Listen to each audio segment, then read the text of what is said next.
এই দেখো আমি কিন্তু একদম হাজির হয়ে গেছি সেই প্রদীপগুলো নিয়ে। আমি আগের ভিডিওতে তোমাদের বলেছিলাম যে আমি তোমাদেরকে পরের ভিডিওতে দেখাবো আমার মা প্রদীপগুলো বানালো কী করে।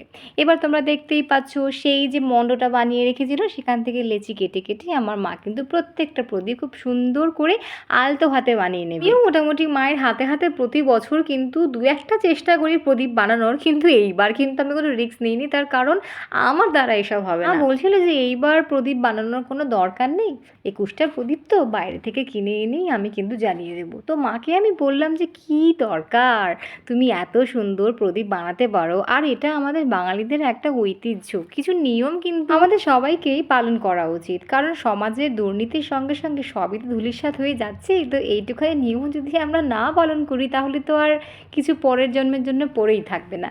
যাই হোক, কথা বলতে বলতে সবগুলো বানানো হয়ে গেছে, কেমন হয়েছে তোমরা কিন্তু জানিও।